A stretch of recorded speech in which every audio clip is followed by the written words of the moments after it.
Lorsqu'Israël commence à bénir, une voix traverse tous les firmaments qui deviennent sanctifiés par la sainteté du commencement du Shabbat. Heureux êtes-vous, la nation sainte, de bénir et de sanctifier en bas, afin que de nombreux camps célestes soient bénis et sanctifiés en haut. Heureux sont-ils dans ce monde et heureux sont-ils dans le monde à venir. Les Israéliens ne font pas cette bénédiction avant de se parer des couronnes des âmes saintes, comme nous l'avons dit. Heureuse est la nation qui mérite dans ce monde, afin qu'elle mérite dans le monde à venir. 174. Cette nuit est le moment où les sages accomplissent les devoirs conjugaux, lorsqu'ils se parent de ces âmes saintes. Bien que nous ayons déjà établi cela, tout cela ne fait qu'un. Partout où l'on trouve ce sujet sur les sages, parfois d'une manière, parfois d'une autre, cela revient au même, et nous avons déjà établi ce sujet. Lorsqu'ils se sont tous parés de nouvelles âmes et de nouveaux esprits saints, qui s'ajoutent à ceux des jours de semaine, il est temps pour eux d'accomplir les devoirs conjugaux, afin d'attirer sur cette union un flux de sainteté, dans le repos céleste. Cela devrait produire des enfants saints,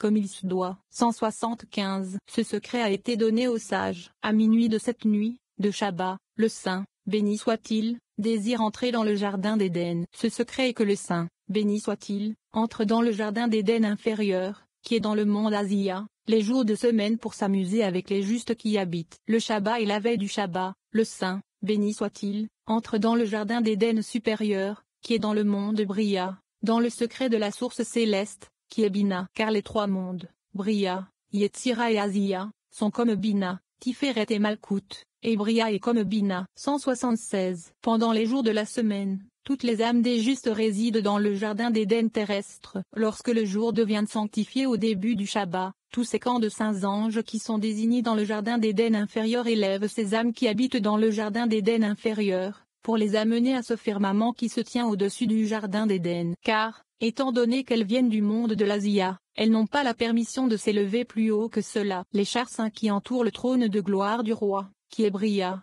viennent de là et élèvent toutes ces âmes jusqu'au jardin d'Éden supérieur, qui est Bria.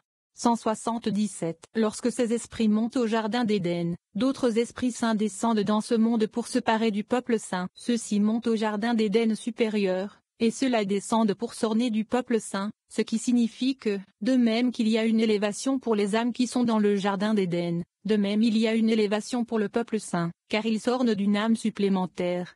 178. Et si vous demandez, mais alors, pendant le jour du Shabbat, le jardin d'Éden terrestre reste-t-il vide des âmes des justes? Il n'en est rien. Au contraire, les âmes vont et viennent, les âmes montent et les âmes descendent, les âmes sortent du jardin et d'autres âmes y entrent. Toutes ces âmes des justes, qui se purifient pendant les jours de la semaine et qui ne sont pas encore entrées dans le jardin inférieur de l'Éden, entreront dans le jardin inférieur de l'Éden au moment où ces âmes quitteront le jardin de l'Éden pour aller dans le jardin supérieur de l'Éden. Le jardin ne reste pas vide, et c'est comme le pain de mie le jour où on le prend, qu'il place d'autres à leur place. 179. Et si tu demandes, lorsque les âmes retournent du jardin supérieur d'Éden au jardin inférieur d'Éden pendant les jours de la semaine, comment se fait-il que les lieux s'étendent en longueur, en largeur et en hauteur dans le jardin, jusqu'à ce qu'ils puissent les accueillir tous, sans qu'on le remarque? Il répond, c'est comme le pays du cerf, le pays d'Israël, qui s'étendait dans toutes les directions, sans qu'on le remarque. Comme un cerf, plus il grandit, plus sa peau grandit avec lui dans toutes les directions, mais cela ne se voit pas. Il y a beaucoup d'âmes qui ne descendent plus de là, une fois qu'elles sont montées au jardin d'Éden supérieur, et elles y restent aussi pendant les jours de la semaine.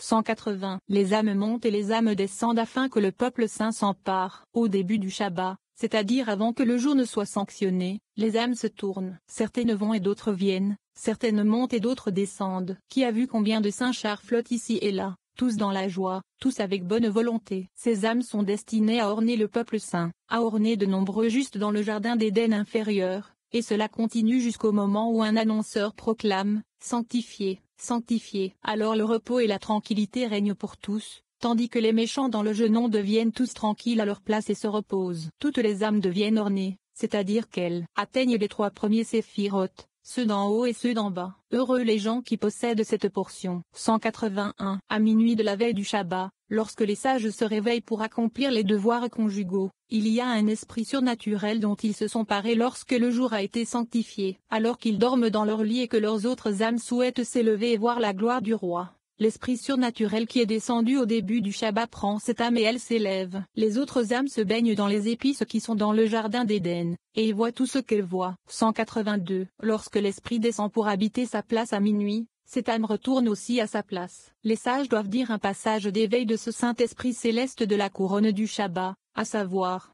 l'esprit d'Hachem Elohim était sur moi, car Hachem m'a oint pour annoncer la bonne nouvelle aux doux. Yeshaïa 61. Quand cela bougeait, et quand cela s'arrêtait, et quand cela s'élevait de terre Yeshezekel 2.21. Et là où l'esprit voulait aller, ils allaient Ibidem 12, parce qu'il se part de cet esprit, de le réveil à la joie de l'accouplement. Il devrait y avoir l'attraction de cet esprit surnaturel de Shabbat dans cette copulation de mérite. 183. Lorsque Rav Amnun Saba, l'aîné, se levait de la rivière au début de Shabbat, il s'asseyait un moment, élevait les yeux, et il était heureux. Il disait qu'il était assis pour voir la joie des anges suprêmes, ceux qui montent et ceux qui descendent. L'homme est assis dans le monde des âmes pendant tout le temps du commencement du Shabbat. Heureux celui qui connaît les secrets de son maître. 16. Les cieux publient la gloire d'El. Cette lecture relie la joie du jour du Shabbat à la source de l'illumination céleste et au livre céleste. Elle commence par la citation suivante. Les cieux racontent la gloire d'El, et le firmament proclame l'œuvre de ses mains. Rabbi Amnun Saba, l'aîné, explique que déclarer signifie que les cieux s'illuminent et scintillent dans l'éclat de la lumière céleste. Chaque anneau, les séphirotes en Malkou, s'illumine et brille de cette lumière. Il explique que le firmament est la fontaine du puits et la rivière qui coule de l'Éden. Lorsque la rosée céleste de ce cristal est attirée et coule, tout devient parfait avec les simples lettres. Nous lisons ensuite la signification de jour après jour, la parole est prononcée, et nuit après nuit, la connaissance est exprimée, et ensuite leur ligne est sortie par toute la terre et leur parole jusqu'à la fin du monde. Nous lisons à propos du Saint-Soleil, qui est comme une tente contenant tous les niveaux supérieurs et inférieurs. Il brille comme un époux sortant de son dais. Et Rabbi Amnun Saba, l'aîné, explique que le dais est l'Éden. La lune elle-même est une expression de la lumière du soleil et porte également cette plus grande illumination de la source. La Torah est la même expression de la sagesse dans le royaume. Shema dans Malkout. Et la Torah du Créateur est parfaite. Elle est composée de phrases contenant chacune 5 mots. Pendant le jour du Shabbat, tout est correctement accompli dans le secret du Shabbat en haut et en bas, et en ce jour,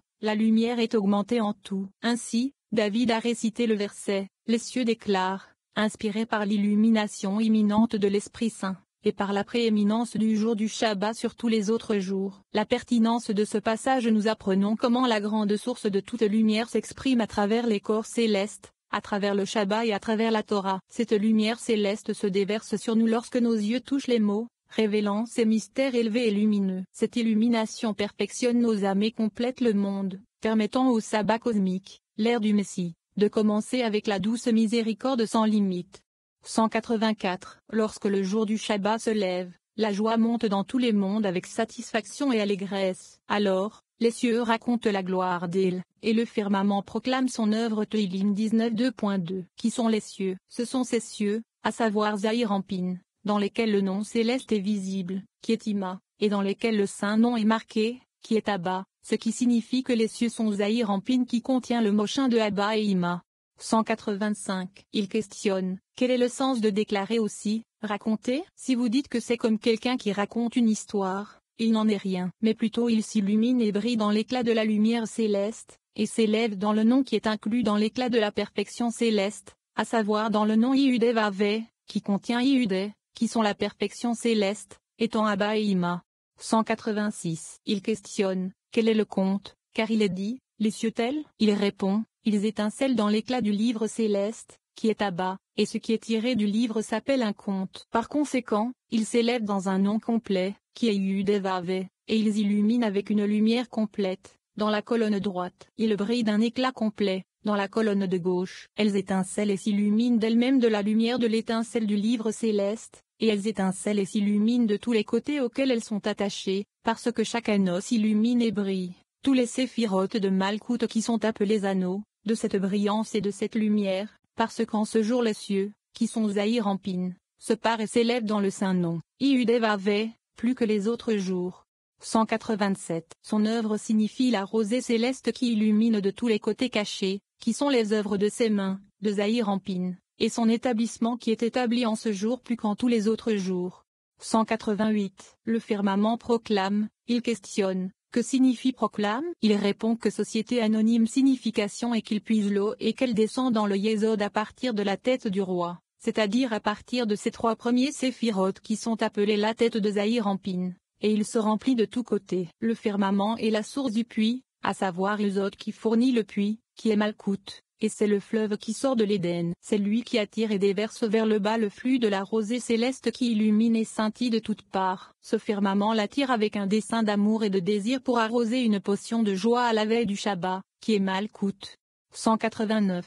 Lorsque la rosée de ce cristal est attirée et coule, de la tête de Zahir-Anpin, tout se remplit et se perfectionne avec les saintes lettres, mais les 22 lettres, dans tous les saints chemins, puisque tout est attaché à lui, un chemin pour arroser et bénir en bas, pour Malkout, est formé en lui. 190. Le jour au jour prononce la parole Ibidem 3, cela signifie que le jour fournit au jour et que la bague fournit à la bague, comme chaque séphira de Zahir-Anpin qui s'appelle jour et bague fournit à la séphira qui y correspond dans le Malkout. Le passage parle maintenant des détails sur la façon dont les cieux, c'est-à-dire Zahir-Anpin, raconte et perfectionne avec un éclat et un scintillement suprême cette gloire, c'est-à-dire Malkout qui est appelée glorie, et comment ce firmament attire et provoque un flux de la rosée suprême. C'est pourquoi il est dit, jour après jour, il prononce des paroles, ce qui signifie que jour après jour et niveau après niveau, ils s'empresseront de se combiner les uns avec les autres, et de s'illuminer les uns les autres à partir de cette lueur que les cieux font scintiller et illuminent sur cette gloire, qui est Malkout. Yabia, en anglais UT, et comme dans Maba, en anglais rapidement, fait. La traduction de « et les choses qui parviennent sur eux font Ast de Varim 32.2.35 » utilise Maba et Yabia et signifie qu'elles se hâtent pour s'illuminer l'une l'autre et pour scintiller l'une l'autre à partir de cette lueur et de cet éclat de Zahir-Anpin qui est appelé cieux. 191. La parole, Eb, Omé, Al-Eb Memresh, dans le passage le jour vers le parole signifie l'ensemble des lettres et des chemins qui émanent de Abba et Ima et cette tête, nommée les 3 premiers séphirotes qui sont appelés têtes, qui émanent d'eux, qui est le fils premier-né, nommé Zahir-Anpin qui est appelé fils premier-neuf. Le Al-F d'Omé fait allusion à Abba lorsqu'il monte et descend, c'est-à-dire lorsqu'il remplace la petitesse de Ima, d'où la lumière monte de bas en haut, et la grandeur de Ima, d'où la lumière descend de haut en bas, alors le même d'Omé, qui est Ima, est joint au Aleph. Le Resh d'Omé fait allusion au fils premier-né, qui est Zahir-Anpin. Lorsque toutes ces lettres se combinent, elles forment l'Omé, qui est la lumière d'Abba, d'Ima et du fils premier-né, et elles s'illuminent mutuellement en un seul lien. Ils dominent le jour du Shabbat. Par conséquent, ils sont tous inclus les uns dans les autres afin de ne faire qu'un, parce que Zahir-Anpin s'établit et devient attiré avec Abba et Ima. C'est pourquoi les 3 lettres d'Omé s'empressent de se fournir les unes aux autres, qui sont la domination supraluminique, afin que tout soit un. 192. Lorsque tout cela est attiré et coule vers ce firmament, qui est Ilzod Zahir-Anpin, il arrose et illumine en dessous la gloire de El, qui est Malkout, afin de créer une descendance à l'image des lumières de ces cieux, qui est Zahir-Anpin qui illumine la gloire de Ibidem 2. 193. Et la nuit à la nuit exprime la connaissance Ibidem 3, sans ces chariots, qui sont le corps du trône, qui est Malkout. Ils sont appelés nuit, comme il est écrit. Mais Ren aussi m'avertit dans les nuits Tézilim 16.2.7, les séphirotes du chariot supérieur, qui est Zahir-Anpin, sont appelés jour, comme dans jour après jour, tandis que les séphirotes du chariot inférieur, qui est Malkout, sont appelés nuit, nuit après nuit. 194. Exprime la connaissance, Yeshave, en. Exprime, signifie Yeshave en. Donner la vie, car il donnera la vie à la progéniture à partir des lumières qu'il a reçues des cieux. Si vous dites qu'Yeshave ne signifie pas Yeshai, venez voir. Et l'homme donna à sa femme le nom d'Ève, car elle était la mère de tous les vivants. Eb, Shé, Bereshit 3h20. Nous voyons donc qu'Ève et Sheya sont identiques, car le Iud est retiré de Sheya et le Vav entre à société anonyme place. C'est ainsi que cela doit être, car le Vav signifie certainement la vie, car le Vav allume au Zahir-Anpin qui est l'arbre de vie. Par conséquent, d'Ève et de Sheya, Ève est la principale, parce que le Iud de Sheya prend la vie du Vav d'Ève. Par conséquent, elle est appelée Ève, Shava, et non Sheya. Ici aussi, Yashave signifie Yashei. 195. Connaissance dans le passage, et la nuit à la nuit exprime la connaissance et le secret des cieux, à savoir Zahir-Anpin, car les cieux ont 6 côtés. Ici aussi, la nuit fournit à la nuit 6 extrémités par le biais de la progéniture que la nuit anime, qui sont semblables aux 6 extrémités de Zahir-Anpin. Par conséquent,